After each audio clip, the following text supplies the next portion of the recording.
Malam-malam di jalan Setiabakti emang udah kayak jalur uji nyali. Bukan cuma angin dingin yang bikin bulu kuduk berdiri, tapi juga cerita-cerita serem yang terus bergulir. Gimana enggak? Tiap beberapa hari sekali ada aja kejadian aneh. Motor oleng tiba-tiba, mobil nyelonong ke got, atau orang-orang yang katanya ngelihat bayangan putih melayang di tengah jalan. Bang Jafar, tukang ojek pangkalan yang udah belasan tahun mangkal di perempatan Setiabakti, jadi saksi hidup kejadian-kejadian ganjil itu. Udah sering dia dengar cerita dari penumpangnya yang ketakutan setengah mati setelah ngelewatin jalan itu tengah malam. Di warung kopi Mpok Lela, yang jadi tempat nongkrong wajib warga kampung, topik utama tiap malam pasti kagak jauh dari jalan angker itu. Gue mah kagak takut setan. Kalau setannya cantik, malah gue pacarin. Seru Maman, si tukang becak yang super ceroboh dan doyan ngelawak. Orang-orang di warung kopi langsung ngakak. Maman, emang begitu, penakut tapi so berani. Bang Japar yang lagi ngaduk kopi cuma geleng-geleng. Elu, pacaran sama setan? Mampus, paling baru seminggu udah dicekek di kamar mandi. Mak Iyah, janda tua yang katanya bisa meramal, nimbrung sambil melofot ke arah Maman. Udahlah Man, jangan banyak bacot. Nih, dengerin kata gua. Kalau setan di jalan Setiabakti itu emang beneran, bukan yang bisa diajak pacaran. Maman ketawa nyengir, tapi dari cara dia duduk yang makin mepet ke Bang Japar, kelihatan kalau dia mulai merinding juga. Rojali anak muda yang so jagoan malah nambahin, alah, paling itu cuman orang mabok yang nyaris kejedot tiang listrik terus halu. Orang penakut emang suka ngelebay. Mak Iyah ngetok meja. Kalau kagak percaya, coba aja jalan sendirian ke sono malam ini. Rojali mendengus. Hah, siapa takut? Bang Jafar meneguk kopinya pelan. Ya, terserah aja. Cuma gue ngasih tahu, beberapa orang yang kecelakaan di sana bilang mereka lihat sesuatu sebelum nabrak. Entah bayangan putih, nenek-nenek di pinggir jalan, atau seseorang yang duduk di boncengan. Mama nelen ludah. Apaan? Duduk di boncengan? Bang Japar angkat bau. Iya, boncengan, padahal jok belakang kosong. Maman langsung merapat ke Mak Iyah. Jelas-jelas udah mulai takut. Udah, jangan ngomong serem-serem. Gue jadi takut pulang sendirian. Mpok Lela yang dari tadi sibuk ngaduk kopi ikut nimbrung. Mending pada pulang dah, udah malam. Tar kejadian beneran baru tahu rasa. Mereka pun bubar. Meski masih agak ketawa-ketawa, Maman pulang sambil lirik-lirik kanan kiri, jelas was-was. Sementara itu Rojali meskipun so jagoan, juga agak melambat jalannya. Sementara itu, Bang Japar naik motor menuju pangkalannya lagi. Malam masih panjang, dan dia masih mau narik penumpang beberapa kali. Malam itu sekitar pukul 11:30, dia dapat orderan dari seorang penumpang yang berdiri di pinggir jalan Setiabakti. Laki-laki pakai jaket hitam, mukanya biasa aja, nggak ada yang aneh. Ke arah mana bang? Tanya Bang Japar. Jadi kejadian ini tahun 90-an, belum ada ojek online ya. Lurus aja bang, nanti saya bilang berhenti di mana. Bang Japar nggak banyak mikir, dia nyalain motor dan mulai jalan. Jalanan sepi, cuma ada beberapa lampu jalan yang nyalanya redup-redup, kayak lagi mau mati. Di pertengahan jalan, bulu kuduk Bang Japar mulai berdiri. Entah kenapa, hawa di sekelilingnya mendadak dingin. Dia melirik spion motor, dan di detik itu juga, darahnya seperti berhenti mengalir. Di spion, dia ngelihat ada orang duduk di jok belakang. Di belakangnya, mas-mas yang pakai jaket hitam. Jadi cengli dong. Ini cuma 2 orang yang naik motor, Bang Japar sama si penumpangnya. Bang, pelan dikit, saya udah mau nyampe bang. Bang Japar ngerem mendadak, motornya hampir oleng. Iya bang, kata Bang Japar. Setelah nurunin dan bayar, Bang Japar gak pakai pikir panjang. Dia langsung tancap gas kenceng-kencengnya, meninggalkan penumpang yang tadi. Dan dari arah belakang terdengar suara cekikan pelan, tawa kecil yang bikin seluruh tubuh Bang Japar merinding sampai ubun-ubun. Itu tadi penumpang gue ngerasain gak ya? Batin Bang Japar. Rojali emang dari dulu so jagoan. Tiap ada yang cerita serem, pasti dia yang paling duluan nyinyir. Menurutnya, orang-orang kampung cuma terlalu parno. Setan apaan? Paling juga cuma orang halu. Begitu katanya setiap kali cerita horor muncul di warung kopi Mpok Lela. Tapi malam ini, dia bakal buktiin sendiri kalau jalan Setiabakti nggak semenyeramkan itu. "Gue tantangin kalian semua," kata Rojali dengan nada menantang di tengah kerumunan warga di warung kopi. "Gue bakal lewatin jalan entu sendirian jam 2 pagi. Kalau gue balik dengan selamat, kalian semua patungan kasih gue 100.000. Maman ngakak. "Gila nih bocah. Udah tahu gue aja kemarin boncengin putih-putih gitu masih aja nantangin lu." Bang Jakpar nyeruput kopinya pelan. "Ya udah Jali, terserah lu aja dah. Tapi kalau ntar ada yang ikut nebeng di mobil elu tanpa permisi, jangan nangis ya." Rojali cengengesan, pura-pura gak peduli. Dia yakin malam ini dia bakal buktiin kalau semua ketakutan warga itu cuma mitos belaka. Singkat cerita, jam 2:10, hampir semua warga kampung ngumpet di balik semak-semak dan pohon di sekitar jalan Setiabakti. Mereka gak mau ketinggalan tontonan gratis ini. Rojali datang dengan mobilnya, sebuah sedan tua yang masih lumayan terawat. Dengan santai, dia masuk mobil, nyalain mesin, dan mulai melaju pelan. Dari balik semak-semak, Maman bisik-bisik ke Bang Jakpar. "Wah, nih bocah beneran nekat. Tapi kalau tiba-tiba ada yang nyapa dari jok belakang, gua cabut duluan dah." Bang Jakpar nahan ketawa. "Lu mah kagak usah ditakutin, ngelihat bayangan lu sendiri aja udah lari." Maman senyum. Beneran bang, gua kagak kuat kalau denger suara ketawa-ketawa serem." Bang Jakpar cuman geleng-geleng sambil terus mantau mobil Rojali yang makin menjauh. Awalnya perjalanan Rojali mulus, jalan sepi, cuma suara jangkrik dan dedaunan yang bergesek kena angin malam. "Lah gini doang," katanya sambil nyengir. Tapi baru beberapa meter sesuatu mulai terasa aneh. Lampu mobil tiba-tiba mati sendiri. Rojali kaget, tapi dia masih tenang. Dia coba nyalain lampu lagi, nggak bisa. Tiba-tiba AC mobilnya mendadak dingin banget, lebih dingin dari biasanya. Kabut tipis mulai muncul di dalam mobil, seperti ada es krim yang bocor. Rojali mulai gelisah. Anjir, kenapa ini? Dia ngusap-ngusap tangannya yang mulai menggigil. Dan saat itu juga radio mobilnya nyala sendiri. Bukan muter lagu-lagu pop biasa, tapi lagu keroncong tua. Suara biola mendayu-dayu di dalam mobil. Suaranya pelan tapi menusuk telinga. Liriknya samar, tapi terdengar seperti suara perempuan menyanyi dengan suara lirih. Darah Rojali langsung turun ke kaki. Dia tahu betul radio mobilnya itu rusak dari dulu. Harus diputar manual kalau mau nyala. Tapi ini dia nggak sentuh apapun dan lagunya malah main sendiri. Jantungnya mulai berdegup lebih kencang. Tangannya gemetaran saat mencoba mematikan radio. Tapi tombolnya enggak merespons. Dan saat dia lihat ke spion tengah, ada sosok berambut panjang duduk di jok belakang. Mukanya pucat, matanya kosong dan bibirnya sedikit menyunggingkan senyum menyeramkan. "Bang, antar aku pulang." "Bang, antar aku pulang." Teriakan menggema di dalam mobil Rojali. Rojali menjerit, spontan banting setir.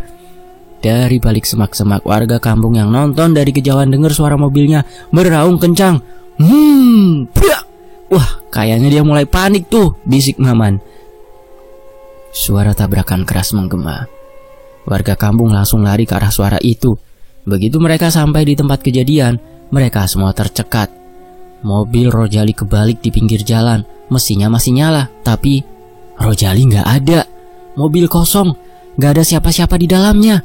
Warga kampung langsung geger. Maman pucat pasi. Bang Jakpar mencoba menyalakan senter dan menerangi sekitar, tapi enggak ada jejak Rojali sama sekali. Mak Iyah yang baru datang setelah mendengar keributan berdiri diam sambil melotot. "Udah, ini bukan kerjaan manusia. Ada yang marah di jalan ini." Semua warga merinding. Dan malam itu jalan Setiabakti terasa lebih sunyi dari biasanya. Setelah kejadian Rojali, kampung jadi geger. Warga pada kumpul di warung kopi Mbok Lela, ngebahas kemana perginya tuh bocah. "Kagak masuk akal." Bang Jakpar buka suara sambil nyeruput kopi. "Masa mobilnya kebalik, tapi orang yang ngilang?" Maman yang duduk di sebelahnya masih kelihatan pucat. "Gue bilang juga apa? Jangan macam-macam sama tuh jalan. Udah jelas angker." Dari sudut warung, Mak Iyah yang dari tadi diam akhirnya buka suara. Udah, kalian semua dengerin gue." Warga langsung diam, fokus ke Mak Iyah. Jalan itu emang bukan jalan biasa. Ada yang jaga di situ. kata Mak Iyah. Matanya menerawang keluar warung. Dulu sebelum jadi jalan, di situ ada rumah tua. Isinya satu keluarga. Tapi suatu malam, kejadian tragis terjadi. Semua warga merapat penasaran. Keluarga itu punya anak gadis. Namanya sebut saja Siti. Masih kecil, usianya baru 11 tahun. Malam itu ibunya ke warung, tapi gak pulang-pulang. Siti panik, keluar rumah nyariin ibunya. Mak Iyah berhenti sebentar, menatap warga satu persatu. Nah, pas dia nyebrang jalan, ada mobil ngebut. Langsung, prup, Siti ketubruk mati di tempat. Innalillahi, warga bergidik. Tapi yang aneh, Mak Iyah menurunkan suaranya, bikin suasana makin tegang. Mayatnya kagak pernah ketemu. Maman langsung ngedeketin Bang Japar. Nah kan, gue udah bilang dari dulu, jangan suka nyariin orang tengah malam. Mau ibu lu kek, bapak lu kek, kalau kagak ada di rumah, tunggu besok pagi aja.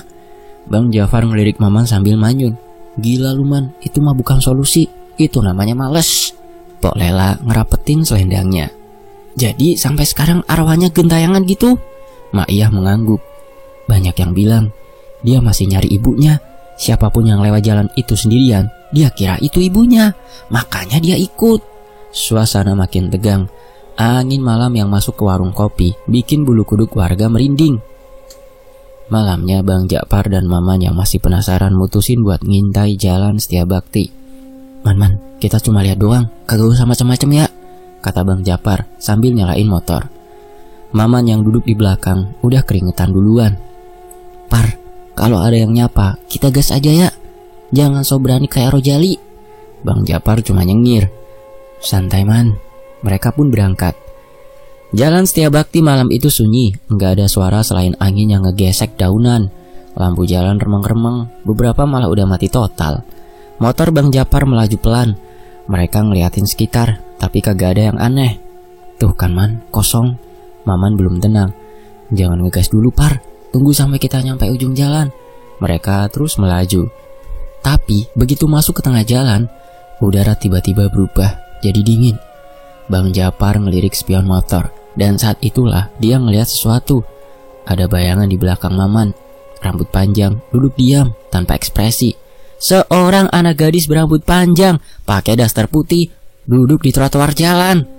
Jantung Bang Japar nyaris copot. Dia refleks mencengkram gas lebih kencang. Tapi Maman yang gak sadar apa-apa malah makin panik. Par, kalau itu setan, gua mohon jangan ninggalin gua ya Par. Bang Japar gak berani ngomong. Dia gak mau bikin Maman sadar kalau ada orang di samping jalan itu. Dan semakin lama suara napas di belakang mereka makin kedengeran. Kayak ada yang ngikutin gitu. Maman ngerasain sesuatu yang dingin menyentuh punggungnya. Tangannya gemeter. Par, gua ngerasa ada yang ngikutin gua dari belakang nih, terus nyentuh gua nih. Dan saat itulah suara lirih terdengar dari belakang. Bang, aku ikut. Ayo, aku mau cari ibuku. Maman langsung menjerit kenceng. Bang Japar gak mikir panjang lagi. Dia banding setir, ngegas kenceng-kencengnya keluar dari Jalan Setiabakti. Dan saat motor mereka hampir keluar dari jalan itu, briak! Seperti ada yang ngedorong motor mereka dari belakang. Mereka berdua terpental ke pinggir jalan. Dan saat mereka bangun, gadis itu udah enggak ada. Tapi di tanah ada jejak kecil yang basah mengarah ke semak-semak. Malam itu mereka berdua enggak berani balik ke rumah masing-masing. Mereka milih tidur di warung Pok Lela di tengah warga yang masih begadang. Dan semenjak itu Jalan Setiabakti kembali sunyi. Jalan Setiabakti makin sepi setelah kejadian Bang Japar dan Maman juga Rojali. Gak ada warga yang berani lewat sendirian, apalagi malam-malam. Cerita soal hantu Siti makin santer. Dari cuma sekedar gantayangan, sekarang ada yang bilang dia nempel ke orang yang lewat. Bisa nempel gitu. Akhirnya warga sepakat manggil Ki Santri, dukun yang katanya sekti mandraguna. Orangnya tua, berjanggut putih, pakai jubah abu-abu yang udah lusuh, tapi matanya tajam kayak elang. Begitu dia datang, warga langsung ngumpul di warung Pok Lela buat ngedengar penjelasannya. Arwah di jalan itu harus ditenangkan, kata Ki Santri sambil meramu sesuatu di dalam kendi tanah liat. Kalau kagak, dia bakal makin kuat dan makin sulit dikendalikan. Maman yang masih trauma langsung nyeletuk. Udahlah, kita kuburin aja jalan itu, beres. Hah? Bang Jabar langsung nyengir. Pinter lu man, terus kita loncat ke rumah orang kalau mau ke seberang jalan gitu, kagak usah lewat jalan. Warga akhirnya sepakat buat ngelakuin ritual pembersihan malam itu juga. Ki Santri bawa kemenyan, kendi berisi air kembang, dan selembar kain kuning yang katanya bisa menenangkan arwah. Malam tiba, jalan Setiabakti yang udah angker makin terasa mencekam dengan asap kemenyan yang mulai mengepul. Ki Santri duduk di tengah jalan, muterin kendi dengan kedua tangannya sambil komat-kamit baca mantra. Warga ngeliatin dari kejauhan, ada yang kepo, ada yang takut.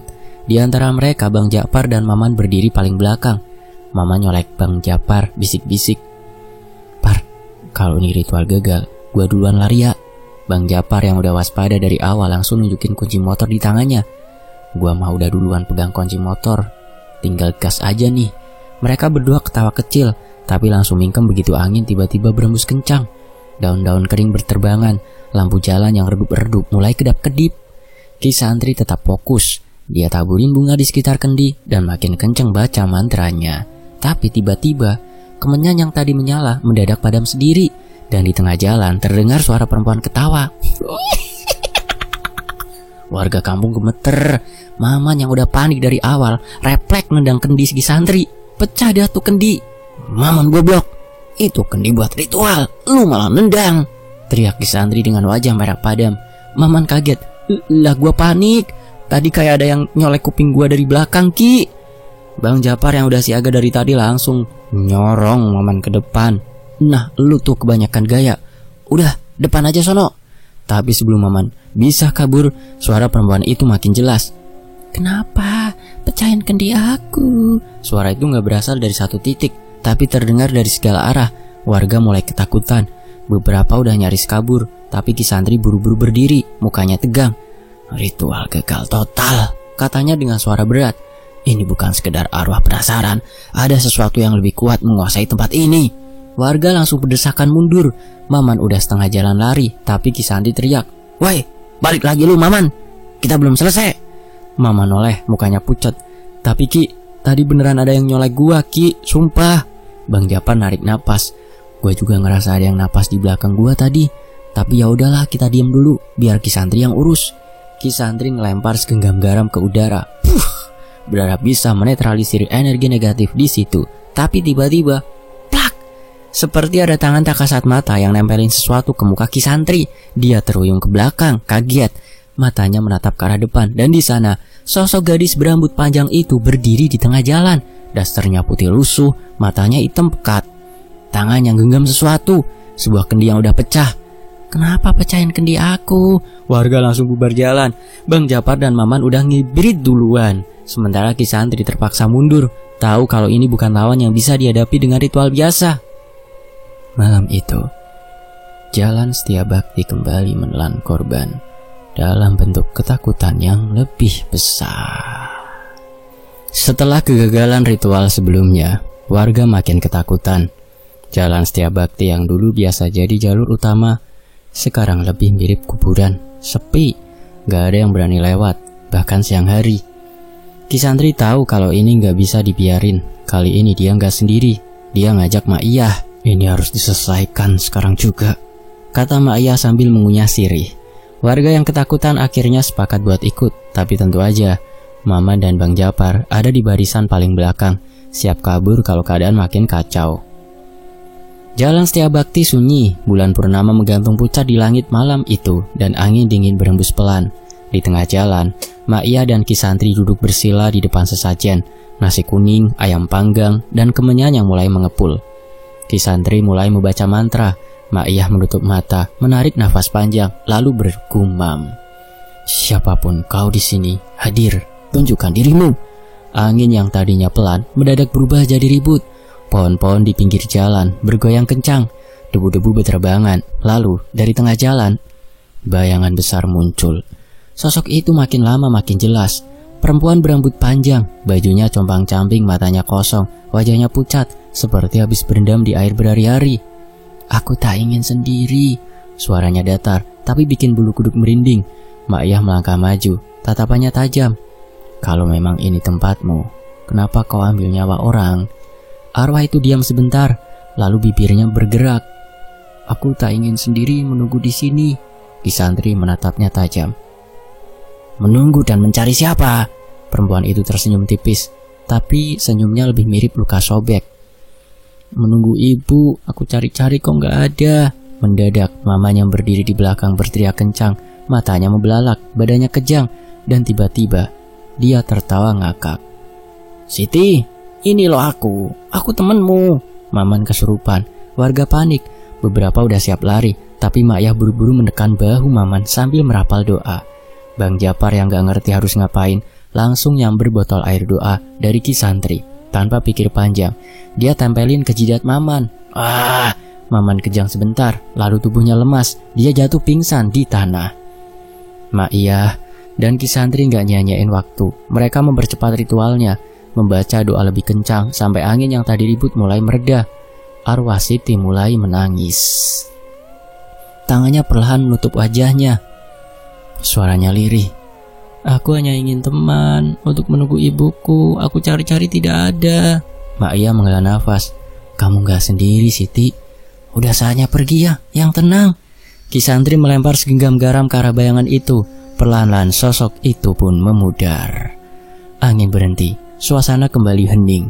Sesaat kemudian, jalan Setiabakti kembali seperti biasa. Tak ada lagi suara tawa, tak ada lagi sosok hitam di tengah jalan, tak ada lagi sosok putih bayangan, yaitu gaun Siti. Pagi harinya, Maman akhirnya sadar, wajahnya masih pucat. Tapi begitu lihat warga ngeliatin dia malah nyengir. "Gila bro, gue barusan kesurupan ya." Bang Japar melipat tangan di dada. "Iya Man, lu kesurupan, tapi tetap aja dodol." Maman langsung manyun. "Dih, kagak sopan. Tapi serius dah, gue kagak mau lewat situ lagi." Ma'yah yang dari tadi diam langsung nyamber. "Lagian juga siapa yang mau ngajak lu lewat situ? Orang yang mati aja males lihat muka lu." Warga yang tadinya tegang akhirnya ketawa. Jalan Setiabakti kembali normal. Tapi sejak malam itu, satu hal berubah. Tak ada lagi korban, tak ada lagi suara tawa di tengah malam, dan arwah Siti akhirnya bisa tenang. Demikianlah sebuah kisah, semoga terhibur. Sampai jumpa di kisah lainnya, tetap di Tony FS. Wassalamualaikum.